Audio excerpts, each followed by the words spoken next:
streaming then. Good morning, everyone, and welcome to the May 3rd, 2018 Corporate Services Committee of Bruce County. And the first thing on the agenda, of course, is the declaration of any pecuniary interest. You may, Mitchell Toolin. 1-3C, I sit on the board of directors for SWIFT. Thank you, so noted then. Anyone else? Okay, no more pecuniary interest. We'll move into delegations, and this morning we're very pleased, of course, at 11 o'clock it said, we're a quarter after. Not too bad. Presentation of our 2017 audited financial statements, and we're very pleased to have Tracy Smith here. She's no stranger to Bruce County. Welcome, Tracy, and I don't know, Betty-Anna, we just turn it over to Tracy, or do you have some lead in? Good morning. Thank you, Mr. Warden. Yes, just to thank Tracy for coming and for her team. They always do a great job for us, and certainly the corporate services team was happy to host them, and we welcome Tracy to present the final statements. And we had invited the SMT and some other interested members to join us as well, and the Deputy Treasurer will be joining us as well.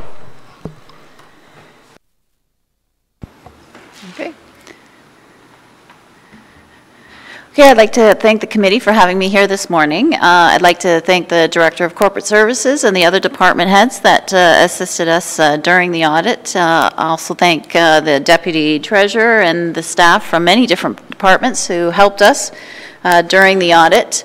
I believe in your package you have the report to the members of the Corporate Services Committee. As the auditor for the county, we have a responsibility to communicate to those charged with governance, which is you, the committee. This report contains all the required disclosures under auditing standards. These disclosures are very similar from the prior year. But we are required annually to disclose them and discuss them with the committee. I'll provide a brief summary of those requirements and also a very high-level overview of the financial statements. I understand that the Director of Corporate Services provided a very detailed analysis of those operations during your last council meeting or committee meeting, I'm not sure which one, in April, and the results have not changed from that meeting. The presentation will be, I'll move through it very quickly. If you have any questions, please stop me as we go through, or ask me to slow down if I am going too fast. In the report, in the executive summary on page 4, independence, we confirm annually that BDO is independent of the municipality. Materiality amounts are material if they could affect the decisions of the users relying on those financial statements. As your auditor, we provide reasonable but not absolute assurance. We can't physically audit 100% of your transactions, so we use that materiality to focus our audit and to help us provide statistical sampling for our testing. On page 5, you'll find the audit findings. As part of our ongoing communications, we are required to discuss significant accounting policies, accounting estimates, and financial statement disclosures. Significant financial statement disclosures would include the accumulated surplus in Note 6 of these financial statements. So that is the only place that you would find a surplus or deficit for the year that needed to be carried forward into the next year. In your case, the council has approved the transfer of the surplus to the tax stabilization reserve, and the surplus for the year was $957,511, which is the same as was reported at the your meeting in April. Other significant disclosures include contingencies discussed in Note 11 and commitments discussed in Note 15. Significant estimates that are involved in these financial statements would include the calculation of the post-employment benefits, which is calculated using the assistance of an actuary. WSIB, also with the assistance of an actuarial report. Taxation revenue accruals, and the liability for contaminated sites. Management is not aware of any contaminated sites, therefore there is no liability accrued in these financial statements. Unadjusted differences. At the end of the year, there were no unadjusted differences that we need to report that we discovered during the audit. Management representations, a copy of that letter is included in Appendix C. On page 7, our required disclosure regarding internal controls. We're required to report to you in writing if we discovered any deficiencies in internal controls during our audit. We would like to report that during our audit we did not become aware of any significant weaknesses in the design of or the implementation of your internal controls. Fraud discussion. Canadian generally accepted auditing standards do require that we have a discussion on fraud risk.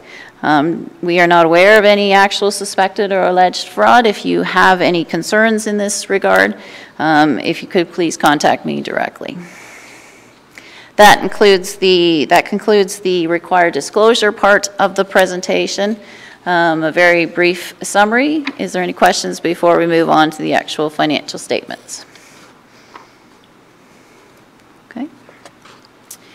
In Appendix A, you will find the financial statements. As your auditor, BDO has the responsibility to provide an opinion on the financial statements that were prepared by management. The audit opinion is the highest level of assurance that we can provide. We believe the audit evidence that we obtained during the audit is sufficient and appropriate to provide a basis for our opinion. And in our opinion, these financial statements are fairly presented in all material respects in accordance with public sector accounting standards. So a clean opinion, no issues to report in the financial statements. On page 4, you will find the statement of financial position. The statement of financial position is at a point in time, so this is your results that were as of December 31st, 2017, your fiscal year end. On December 31st, the county had financial assets of $32.3 million. There's a strong cash position of $30 million, of which 25.9 of that was held in reserve. On December 31st, the county had liabilities of $36.5 million. Those liabilities were made up of the WSIB and post-employment benefit estimates, which we discussed were estimated using actuarial evaluations. And there was $21.6 million in external debt. During the year, $2.6 million of external debt was repaid during the year. That brings us down to the net debt. The net debt was $4.1 million. That means the county does have liabilities in excess of their financial assets, so the county will need to raise funds in the future to pay for resources that have already been incurred. Moving on to the non-financial assets, the largest amount there is your tangible capital assets, so that's your physical assets. Of the municipality, $166 million, so that is at the cost less accumulated amortization. That's not the fair value, that's not the replacement value, but the historical cost. And the accumulated surplus was $163,000, and that's made up of both your physical and your monetary assets. On page 5, you'll find the statement of operations, the transactions that occurred during the year. Again, this is a very high-level summary. The revenues include all sources of external revenues, including capital revenues, but it does not include the transfers from reserves that are used to finance either operations or capital. The expenses include operating expenses and amortization. So again, it does not include the actual capital expenditures that were incurred during the year. The budget numbers do not include amortization, whereas the actual amounts do include amortization. In the next report that we'll look at, the graphical report, there is a very high-level comparison of the budgeted expenditures to the actual expenditures, excluding the amortization. The annual surplus for the year was $5.5 million. That's the net revenues that are raised externally to cover operating expenses and amortization. So what's important to note here is that that is not your operating surplus. An operating surplus focuses on your current needs and your current tax rates, and the operating surplus or deficit would be what is carried forward if it's not transferred to the reserve. The annual surplus focuses on your long-term planning and whether you're raising enough funds externally to pay for your debt and to pay for future capital expenditures. On page 6, we take that annual surplus in the statement of changes in net debt, and we adjust for those capital expenditures and the amortization. So it brings us back to the amount that's raised externally that's used to cover the debt and to transfer to reserve. So the increase or decrease in net debt can be negative or positive, depending on where you're budgeting. A negative doesn't mean that it's a bad thing. A negative just means that you're taking money out of reserves. For the current year in 2017, though, there actually was a decrease in the net debt of $1.9 million. So you've been repaying some of your debt. The last main statement is on page 7. That's the consolidated statement of cash flows. About the middle of the page, you'll see a total of $17.6 million was brought in physical cash from your operations. $14 million was paid out for capital transactions, and $2.6 million was repaid for debt. So overall, the county is in a strong financial position. The end of the year with $957,000 in an operating surplus that was transferred to your tax stabilization reserve. You have strong cash flows with $30 million in the bank, with 25.9 of that set aside in reserves for future capital and operating purposes. So again, that was a very high-level overview. Is there any questions?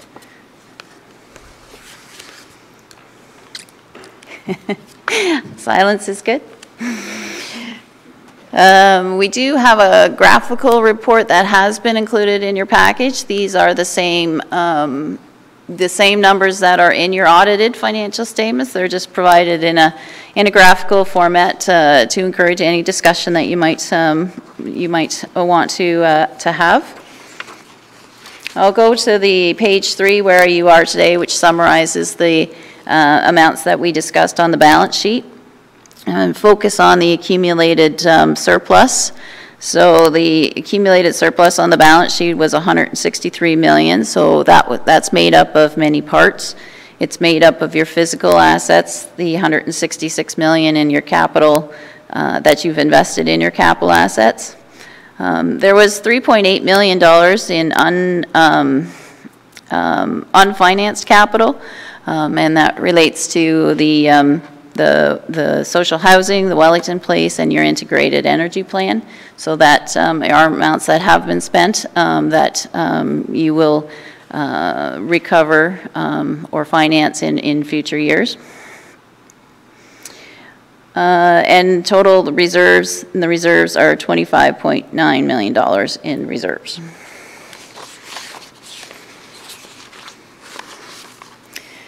Page 4 just looks at cash flows. Page 5 is your tangible capital assets, a graphical look at where your capital assets are made up of, roads and vehicles, equipment and building, the different parts of those capital assets. Page 6 looks at the aging of your capital assets, so that's always a focus on trying to focus of your capital asset plan, looking at when you need to replace those assets. Page 7, it looks at a budget comparison of the revenues and the revenues over the last 5 years. As I mentioned when we were talking about the financial statements, on page 8 there is a comparison of it, again, a very high-level overview of the budget amounts compared to your actual amounts without the amortization. So you'll see that the budget amount does more closely compare to your actual amounts when you take out the amortization amount.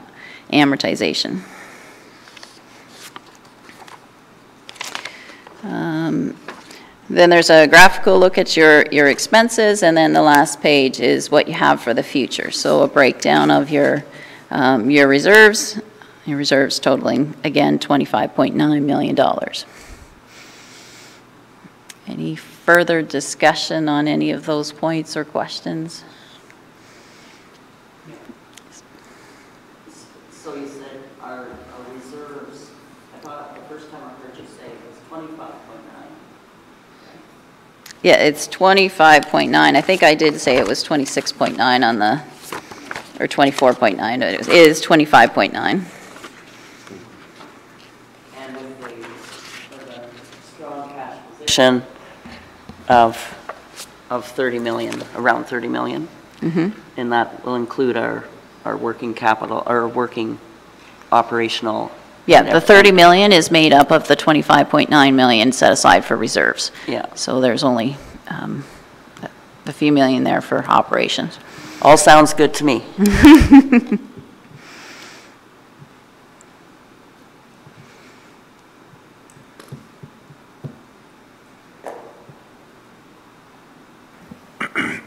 Anything else of Tracy?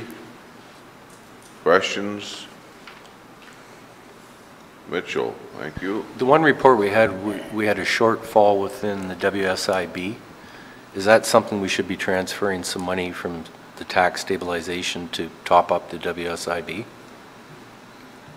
Maybe I'm speaking just a little early, but it all ties into the final numbers. That is a report from our Director of HR a little bit later on in the agenda, so could be discussed at that time, I would recommend.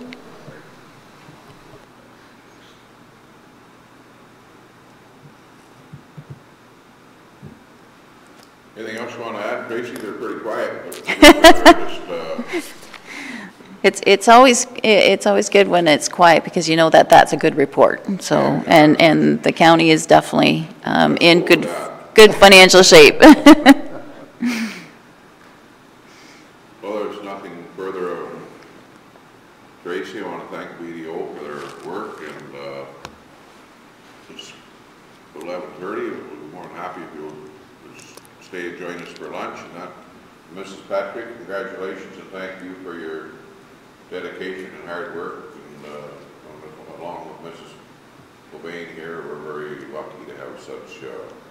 We're very fortunate to have such great people in that department. Thank you, Betty. And you could stay for lunch as well if you could. That'd be great. Well, that's an invitation I won't pass up, but it's also important to recognize the team back in finance and the teams within our departments, because they work very hard for these results as well.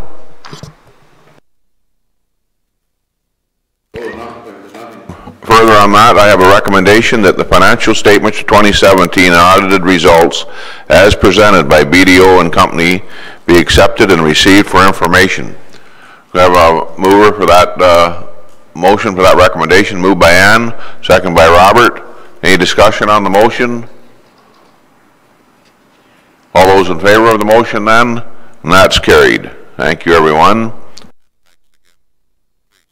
Thank you for having me.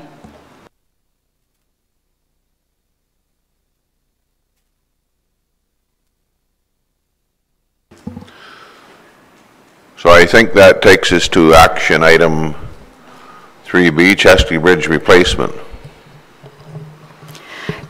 Thank Thank you, Mr. Warden. At the last meeting, we did a recommendation to include the Chesley Bridge replacement in our 2018 budget as an amendment, and to follow up with that, it indicated we would be bringing back a resolution regarding the Municipal Disaster Recovery Assistance Program and the requirement to adopt a resolution. That resolution is before you for your consideration.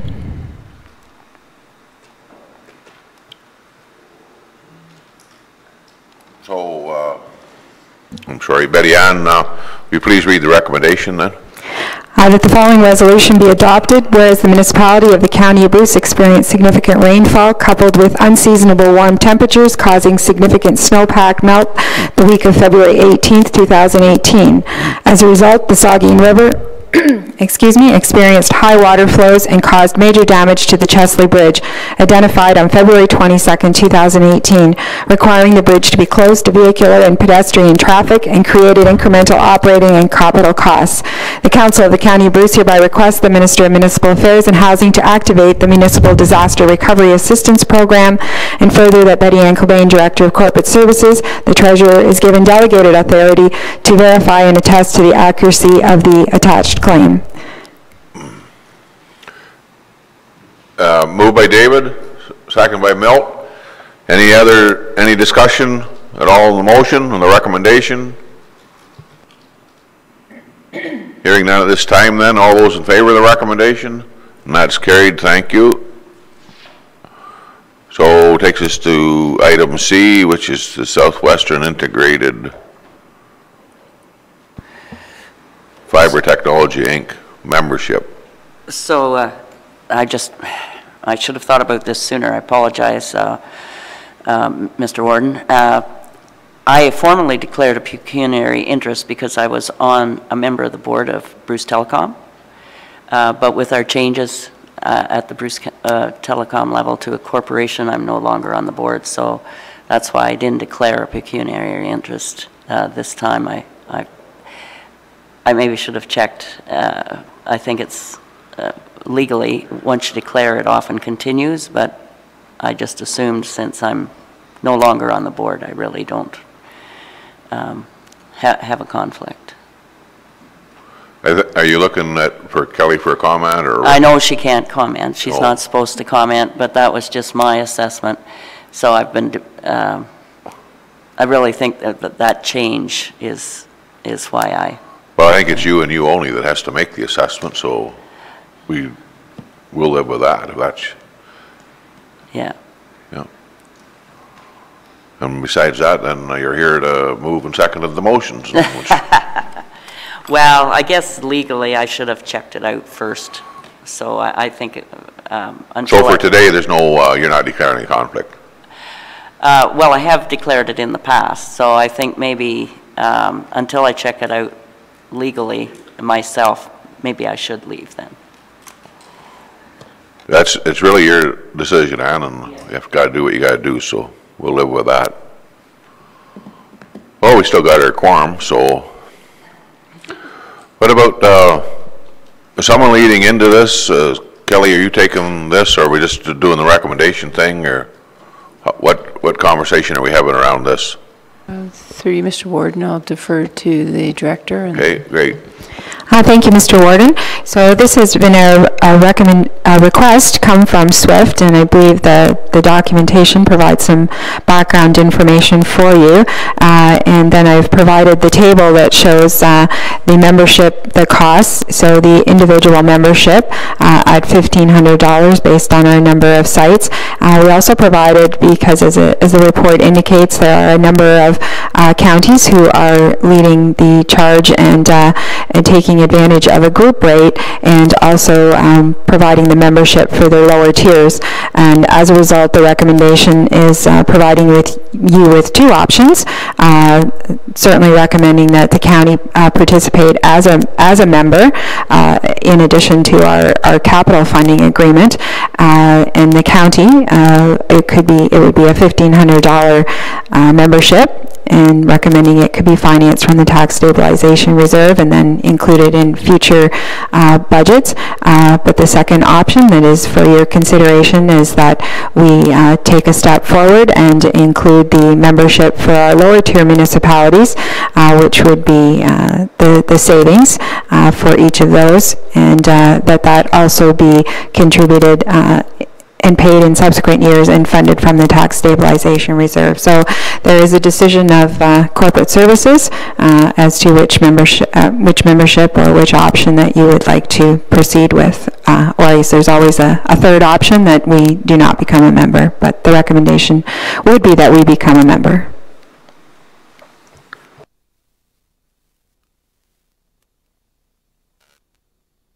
Recommendation is two options.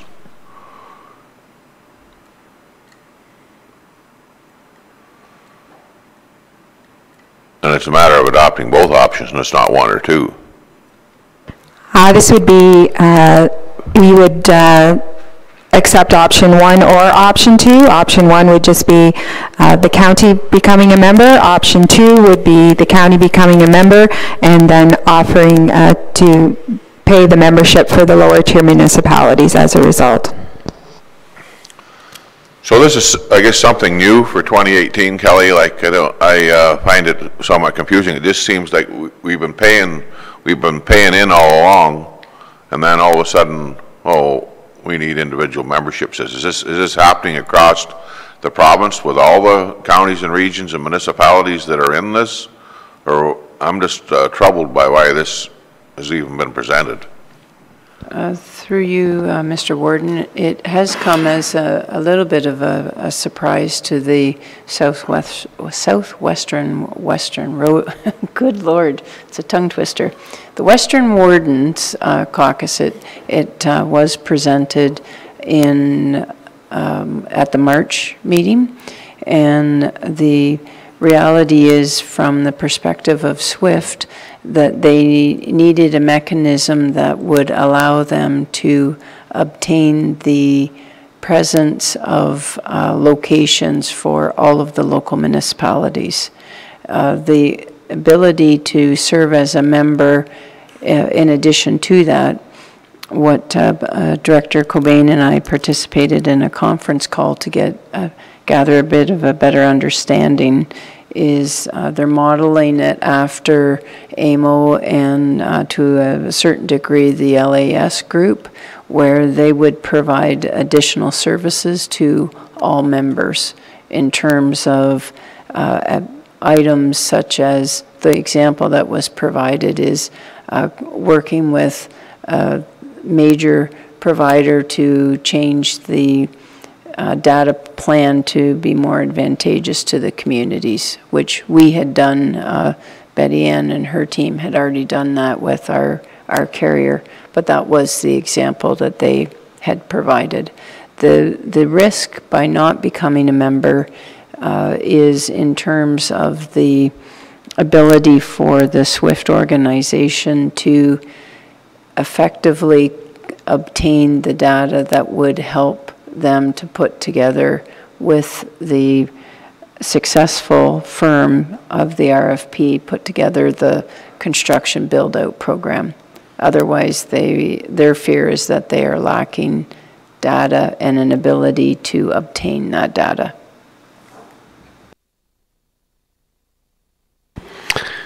Thanks, Mr. Warren. I'm a little confused by it too, I think, but a couple of questions. I think if there's a benefit for all the lower tiers in it, I would absolutely support option 2, but I wonder what that means to the lower tiers, other than we're just paying your way here, and I'm a little confused about the whole thing, to be honest, Kelly.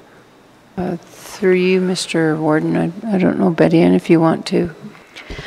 I think what this does, as SWIFT indicated to us, that if the county becomes a member, then the lower tiers are included in that as far as being able to put what this does is allow for your lower tiers to be able to use SWIFT, very similar to, as Kelly indicated, AMO with their LAS programs, to utilize them to help support if they're looking at their current providers, and they would do the analysis for them, as we have had the resources to be able to do that at the county level, and I'm uncertain whether that's been available at your lower tiers. So look at your providers, looking at the costs, assisting them with procuring that, as to making sure at this point you're getting a good bang for your buck.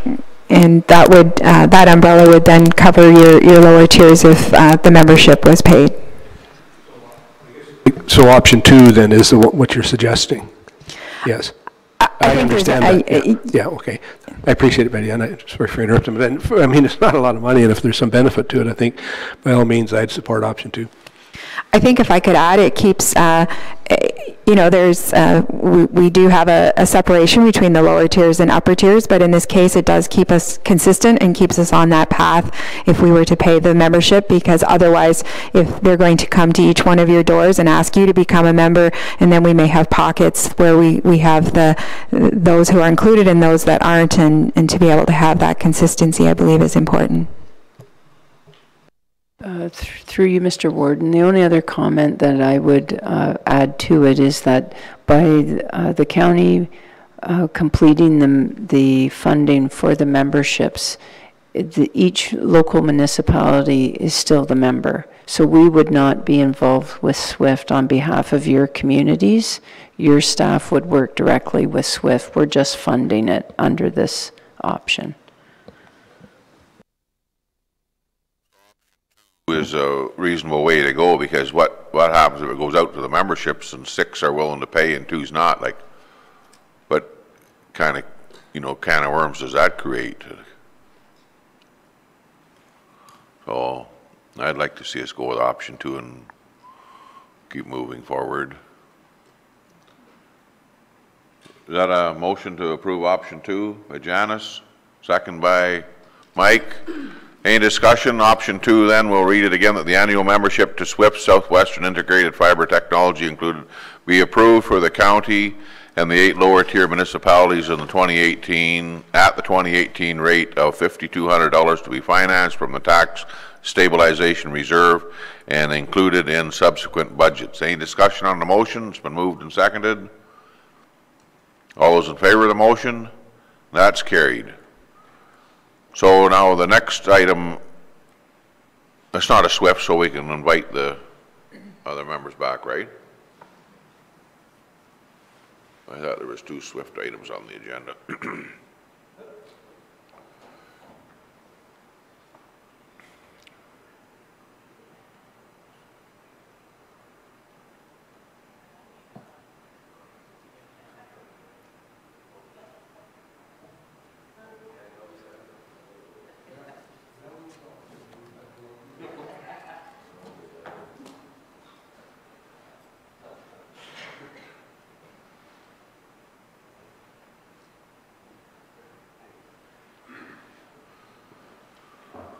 Okay, the next item on the agenda is Tax Stabilization Reserve 2017 activity and 2018 recommendations. Betty Ann.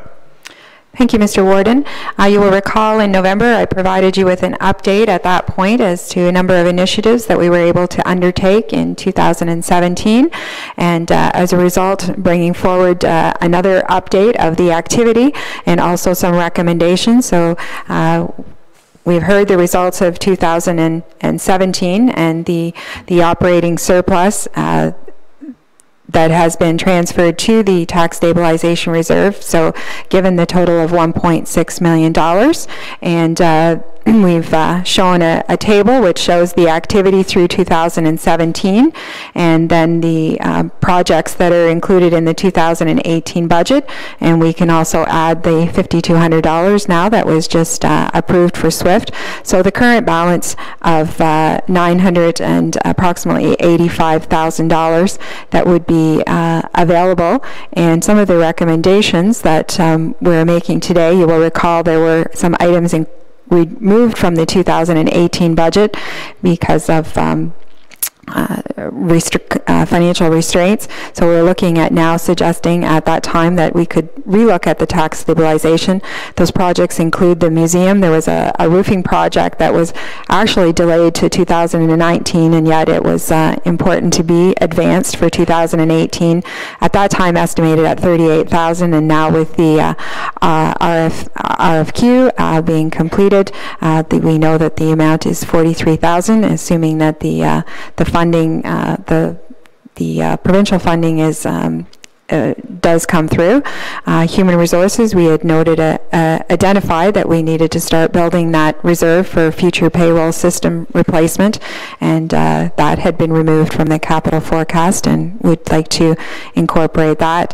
And then in transportation and environmental services, again, the trails infrastructure, the request had been removed from the 2018 capital, with the suggestion that if we were able to return it back. And then we had also identified that there, in order to build that payroll system, there is the health and safety vehicle reserve, and Director Nero had identified that that would no longer be required for that intended purpose, and that we reassign it to that project as well. And that is the 4 recommendations that have been brought forward at this time. You've heard the recommendation. Is there anyone willing to move or second to that recommendation, and we can have a discussion on it? Moved by Mitch, second by Janice. Any discussion on the motion or the recommendations? Recommendation?